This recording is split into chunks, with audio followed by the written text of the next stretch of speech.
Muy buenas noches, un gusto volver a encontrarnos por este medio para compartir la palabra de Dios, para meditar en la misma. Bueno, si está saliendo bien la transmisión, le agradecería a alguien que pueda colocar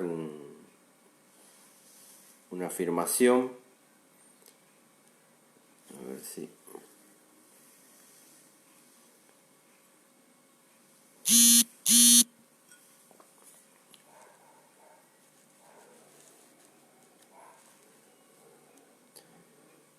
Bueno, a ver si sale algo. Ahí está, ahí. Creo que David Ortiz está en contacto. Bueno, vamos a comenzar con una breve oración.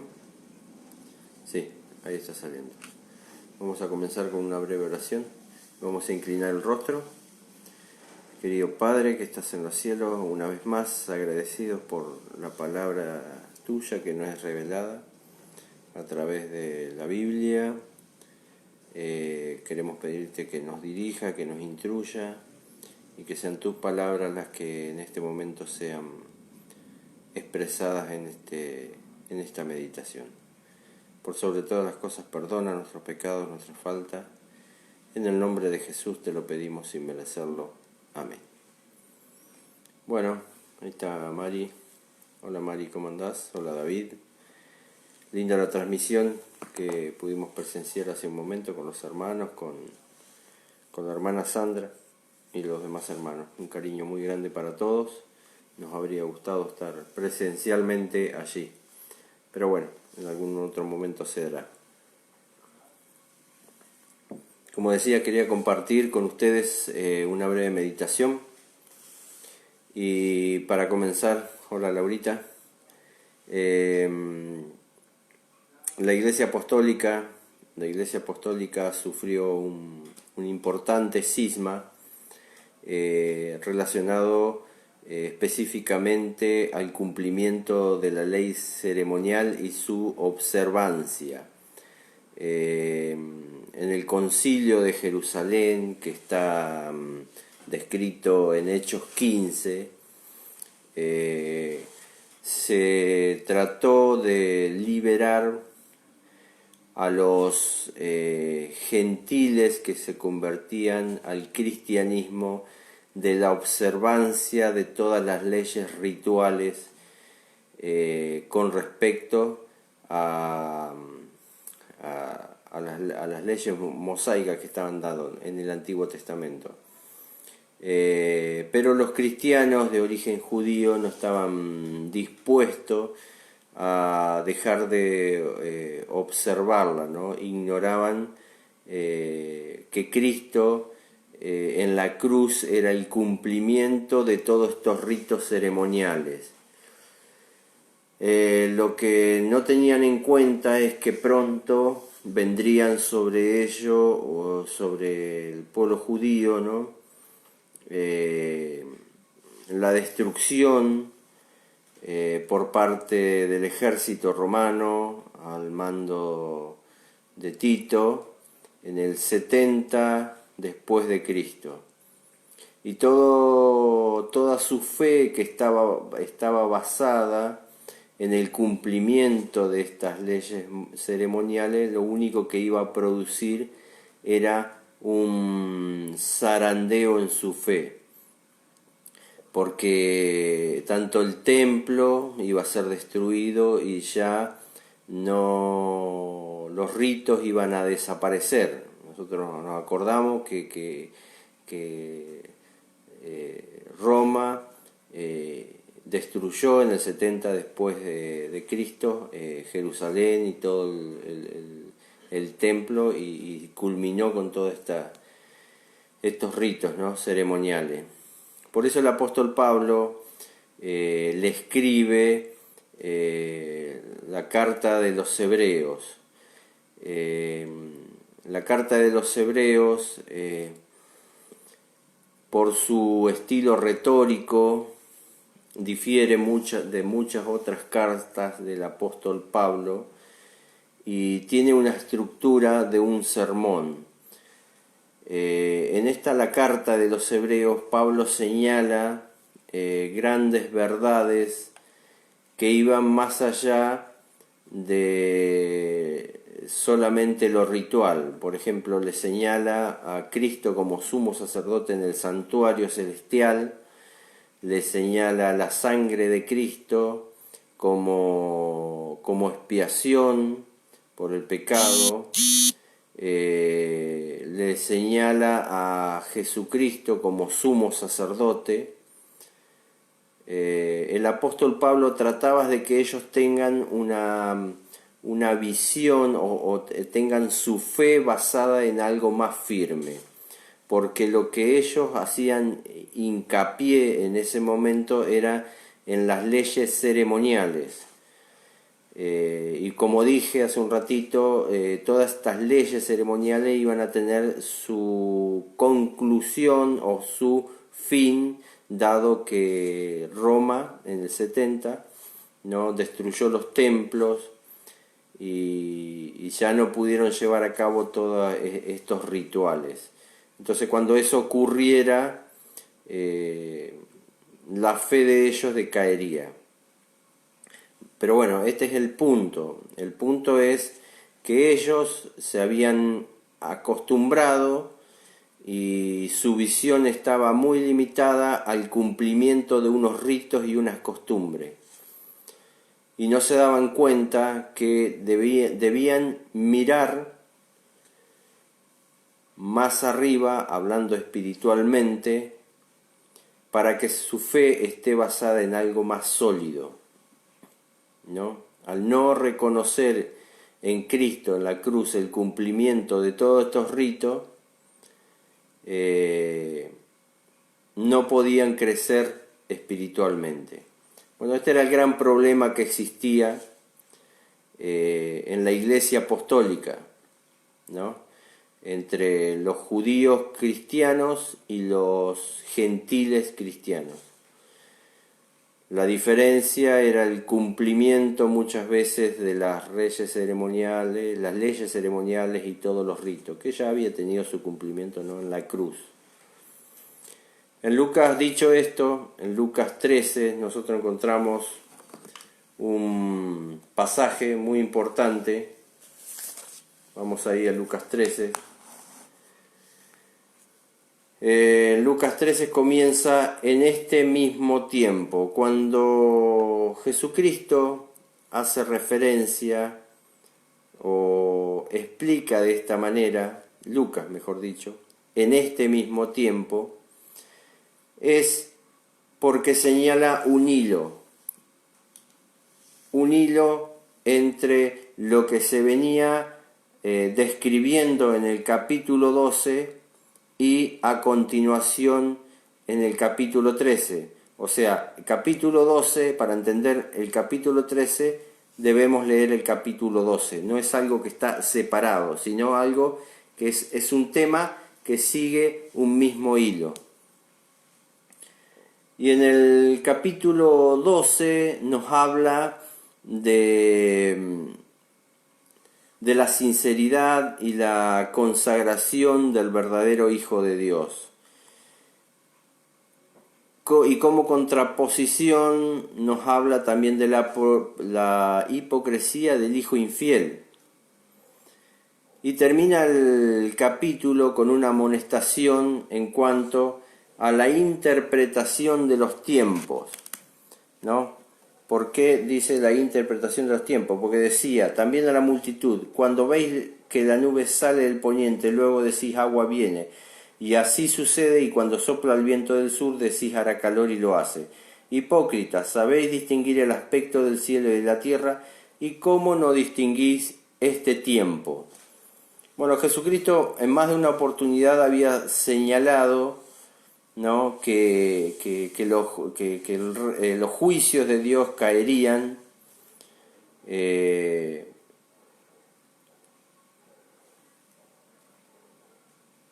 sobre el pueblo judío. Pero ellos también habían señalado que el tiempo en el cual el reino de Dios se había acercado, tampoco lo reconocían, que era cuando Jesucristo vino y habitó entre nosotros. Y a continuación comienza el capítulo 13. En este mismo tiempo estaba allí algunos que le contaba acerca de los galileos cuya sangre Pilato había mezclado con los sacrificios de ellos. Cuando había una rebelión en Jerusalén, acordémonos que el pueblo de Dios en ese momento estaba sometido, ¿no?, bajo el yugo romano, y había una rebelión. La manera de aplacar esa rebelión muchas veces era una manera violenta. Y aquí nos describe una acción que llevó adelante Pilato. Y la acción que llevó adelante Pilato era reprimir esa rebelión. Y la manera que eligió de reprimir esa rebelión era muchas veces por la violencia. Y en determinado momento los soldados entraron al templo de los judíos, y mataron a galileos que estaban ofreciendo los sacrificios de la ley ceremonial. Y eso es lo que describe, no dice quién le vino a contar, dice le vinieron a contar. Evidentemente Jesucristo le estaba hablando a la multitud, a los galileos, y dice: en este mismo tiempo estaba allí algunos que les contaban acerca de los galileos cuya sangre Pilato había mezclado con los sacrificios de ellos. Jesucristo, lo bueno de Jesucristo es que ve los corazones, una de las cosas buenas. Él no ve solo cara, Él ve corazones y ve intenciones. Y Jesucristo le dice: ¿pensáis que estos galileos, porque padecieron tales cosas, eran más pecadores que los demás galileos? Claro, y ahora le explico por qué cuando dice en este mismo tiempo, y que es un hilo, que nosotros tenemos que entender el capítulo 12 y el capítulo 13. En el capítulo 12 Jesucristo habla en cuanto al ideal de un hijo fiel a Dios, y también habla la contraparte, que es el hijo infiel, aquel que es rebelde, ¿no? Y hace un llamamiento, una amonestación, diciéndole: ustedes saben interpretar el tiempo, pero no saben interpretar el momento en el que está viviendo. ¿Por qué? Porque él, mediante todo lo que le describe en el capítulo 12, le marca dos bandos: aquellos que son el ideal que Dios pretende para la vida de sus hijos, y aquellos que no. Y en eso vienen unos galileos y le dicen que habían muerto unos galileos en manos de los soldados de Poncio Pilato.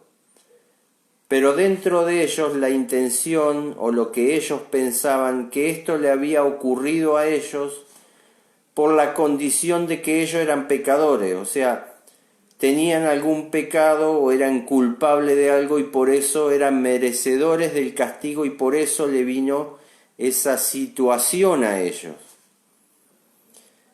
Por eso Jesucristo los mira y Él ve lo que ellos están pensando, y le dice: piensan que estos galileos, porque padecieron tales cosas, o sea, porque murieron ofreciendo sacrificio, eran más pecadores que los demás galileos, o sea, eran más pecadores que todos los demás.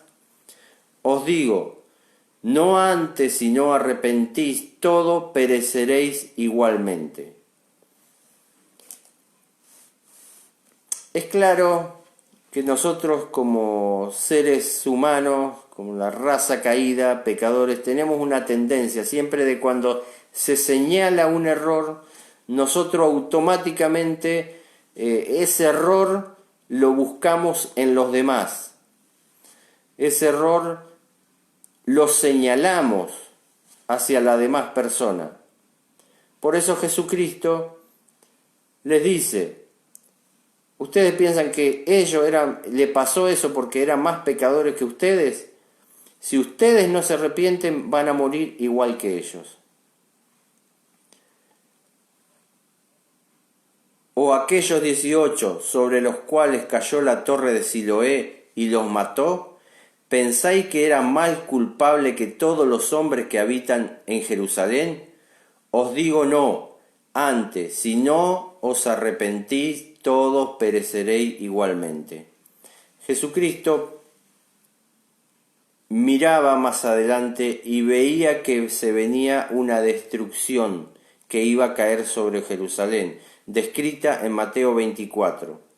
Y como él miraba y él observaba que se venía una destrucción, estaba llamando arrepentimiento a todo el pueblo galileo, y no que se detuvieran ellos en decir, aquel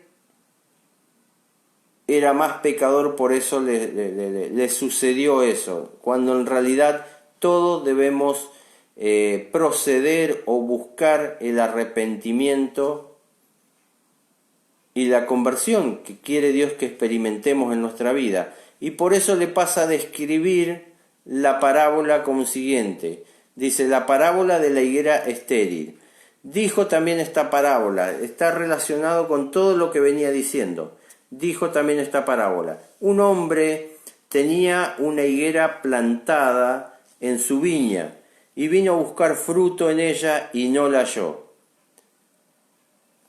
Esta viña, esta parábola, nosotros la tenemos también en Isaías 5, tenemos la parábola de la viña que representa Jerusalén, que ahora lo vamos a leer, ¿no? Pero esta parábola, cuando Jesucristo se la dice a los galileos, ellos deberían haber entendido y comprendido de lo que le estaba hablando. Y el hombre que tenía una higuera representa a Dios. Ese hombre que representa a Dios tenía una higuera plantada en su viña y vino a buscar fruto en ella y no la halló. Y dijo al viñador, ya hace 3 años que vengo a buscar fruto a esta higuera y no la hallo, córtala. Córtala porque no produce fruto. ¿Para qué inutilizar también la tierra? O sea, no solamente tenía la higuera que no producía los frutos que debía producir, sino también que inutilizaba la tierra, o sea que era un estorbo. Él entonces respondiendo le dijo, el viñador, Señor, déjala todavía este año, hasta que yo cabe alrededor de ella y la abone. Si da fruto, bien, y si no, la cortarás después. El problema del pueblo de Israel es que representa esta higuera. El pueblo de Israel, en Isaías 5, vamos a buscarlo, dice, ahora cantaré por mi amado, el cantar de mi amado a su viña. Tenía mi amado una viña en una ladera fértil, la había cercado y despedregado y plantado de vides escogidas. Había edificado en medio de ella una torre y había hecho también en ella un lagar y esperaba que diera uvas buenas, pero dio uva silvestre. Ahora pues, vecinos de Jerusalén y varones de Judá, juzgad entre mí y mi viña. ¿Qué más se podía hacer por mi viña que yo no haya hecho en ella? ¿Cómo esperando yo que diera uvas buenas ha dado uva silvestre? Os mostraré pues ahora lo que haré yo a mi viña, le quitaré su vallado y será consumida, derribaré su cerca y será pisoteada, ¿no? Lo que correspondía acá en este mensaje tenemos el mensaje de la justicia y la misericordia. Lo que respondía era que la viña fuera cortada. ¿Por qué? Porque no había dado los frutos que esperaba el dueño de la viña que dé. Pero el viñador le dice: déjala todavía este año hasta que yo cabe alrededor de ella y la abone. O sea, le iba a dedicar una atención especial. Y al dedicarle una atención especial, iba a esperar que esa viña que representaba al pueblo de Dios diera buenos frutos. Y de hecho nosotros lo vemos porque cuando Jesucristo fue clavado en la cruz, cuando fue crucificado, Él mismo exclamó las palabras en la oración: Padre, perdónalos por lo que hacen. Y también vemos que el Espíritu Santo fue derramado en la Iglesia Apostólica, y donde se predicó primero el mensaje fue en Jerusalén. Y vemos también en el apedreamiento de Esteban cómo el Espíritu Santo le habló al pueblo hasta que ellos finalmente desecharon ese mensaje. Y ahí tenemos lo profetizado en las 70 semanas. O sea, el mensaje de misericordia, del Señor para con su pueblo de Israel fue dado en su totalidad y fue llevado como ejemplo, porque el cumplimiento: déjala todavía este año hasta que yo cabe alrededor de ella y la abone, se cumplió en el amor de Jesucristo, en la cruz, el derramamiento del Espíritu Santo, y aún así rechazaron el mensaje. Y los frutos que esperaba que dé el pueblo de Israel eran los frutos que estaban los frutos que están descritos en Gálatas 5:22. Vamos a buscar Gálatas 5:22, que son los frutos del Espíritu Santo.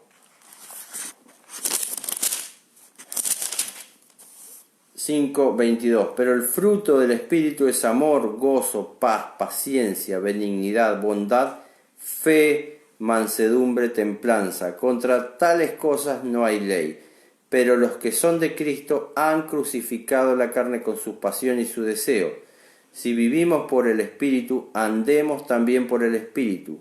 No busquemos la vanagloria, irritándonos unos a otros, envidiándonos unos a otros, ¿no? Acá tenemos el panorama completo del relato que se nos describe en Lucas 12 y Lucas 13.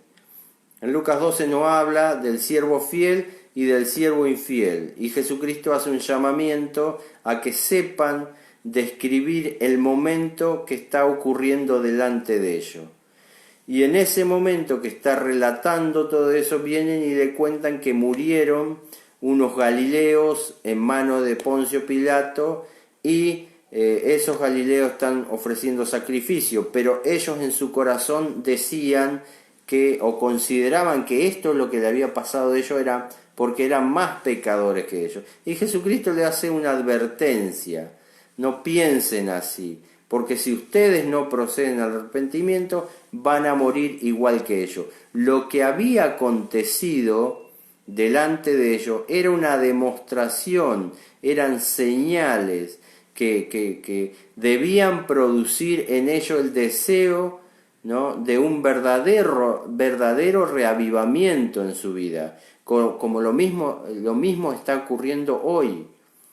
Y Jesucristo, después de hacerle esta advertencia, le describe la parábola de la higuera estéril, ¿no?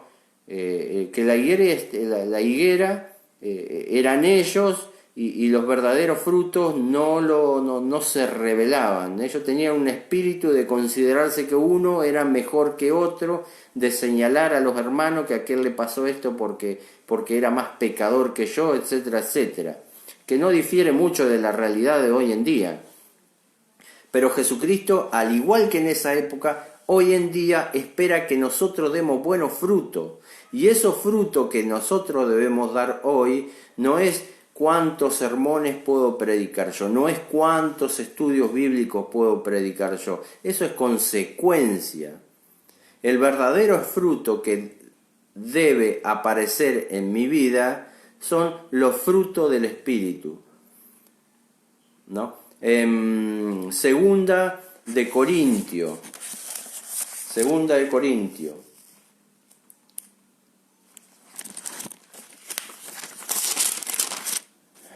3:8.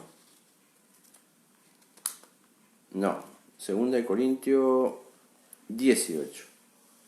Por tanto, nosotros todos, mirando con el rostro descubierto y reflejando como un espejo, presten atención, reflejando como un espejo la gloria del Señor, nosotros vamos a reflejar al mundo la gloria del Señor. Somos transformados de gloria en gloria en su misma imagen, por la acción del Espíritu del Señor. Querido hermano, no importa la cantidad de cosas que vos, en cierta manera no importa la cantidad de cosas que vos hagas. Lo que importa es que puede haber un reavivamiento en tu vida, que los frutos del Espíritu Santo se puedan ver reflejados en tu vida. En Apocalipsis 14 tenemos el mensaje de los 3 ángeles. Apocalipsis 18 dice, acordémonos que los ángeles en el libro de Apocalipsis representan y significan enviados, ¿no? Después de esto vi otro ángel que descendía del cielo con gran poder, y la tierra fue alumbrada con su gloria. Clamó con voz potente diciendo, etcétera, etcétera. La tierra fue alumbrada con la gloria. ¿Y quién va a reflejar la gloria de Dios en la tierra? Nosotros. Nosotros, porque como dice 2 de Corintios, mirando como un espejo seremos transformados de gloria en gloria. Entonces, el mismo problema que tenía el pueblo de Israel lo tenemos nosotros hoy en día. ¿Por qué? Porque nosotros tenemos un tiempo de gracia que se está terminando y se va a terminar porque va a venir Jesucristo y sabemos que hay un tiempo de gracia y debemos estar agradecidos porque las señales que hoy están ocurriendo en las cuales muchas personas pierden la vida son señales de los tiempos que estamos viviendo. De la misma manera que el pueblo de Israel tenía las señales, por ejemplo, de que sus hermanos galileos habían muerto, porque eso estaban por consecuencia de su desobediencia, se habían apartado de Dios y estaban subyugados al pueblo romano. O sea, todo lo que ellos estaban viviendo era consecuencia de su desobediencia a Dios. Eran todos culpables. Todos culpables. Y ante ellos se avecinaba una destrucción, el 70 después de Cristo. De la misma manera nos pasa a nosotros. Nosotros por delante tenemos la finalización del tiempo de la gracia. Tenemos por delante la predicación del Evangelio con un mensaje. Después de los 3 ángeles hay un cuarto ángel que dice que es enviado, ¿no? Porque toda la tierra debe ser llenada con su gloria. Pero nosotros hoy en día en la iglesia estamos señalándonos que si aquel es más culpable que yo yo considero que las amonestaciones que son en la palabra de Dios son para otra persona y no para mí, cuando en realidad lo que me dice la palabra de Dios es que yo personalmente, Guillermo Rodríguez y cualquiera de los que está mirando esta transmisión, personalmente tiene que buscar que Dios transforme su vida. Nosotros debemos reflejar el carácter de Dios y debemos reflejarlo al mundo. Y eso se va a producir observando a Cristo, buscándolo por medio de oración, buscándolo por medio de su palabra, clamando por el Espíritu Santo. Y no evaluando si aquel hermano es mejor, si este hermano es peor. Y ustedes fíjense que en la parábola de la higuera estéril no termina, no hay una conclusión, queda abierto el final. Y no hay una conclusión porque esto va dirigido a todos los cristianos a través de las edades. La conclusión de esto lo pongo yo. La conclusión de cómo va a terminar mi vida, si yo voy a dar fruto o no, la pongo yo. No dice acá, fíjense que dice, Señor, déjala todavía este año hasta que yo cabe alrededor de ella y la abone. Si da fruto, bien, y si no, la cortarás después. Obviamente, el pueblo de Israel sufrió las consecuencias por no dar fruto, 70 después de Cristo. Pero esto es aplicable a mi vida también, y es aplicable a la iglesia hoy en día. Entonces, vas a elegir que los juicios de Dios caigan sobre ti, o vas a elegir que la misericordia de Dios pueda producir frutos en tu vida. Es una decisión que cada uno de nosotros debemos tomar. Es el mensaje que tengo para cada uno de ustedes, y es el mensaje primeramente para mí. Cuando Jesucristo habla de toda esta situación, de que podemos interpretar los tiempos que estamos viviendo, es para mí. Que no me concentre en lo que hace mi hermano, que no me concentre en si aquel es más pecador, menos pecador. No, todos somos pecadores. Todos necesitamos de la gracia de Dios. Todos necesitamos reflejar el carácter, reflejar la gloria de Dios en nuestra vida, obviamente, ¿no? Que Dios los bendiga, que Dios los ayude a cada uno de los que está presenciando esto para que pueda comprender cuál es nuestra mayor necesidad, ¿no? Un abrazo enorme y gracias a todos los que me acompañaron. Bendiciones y que tengan una buena semana.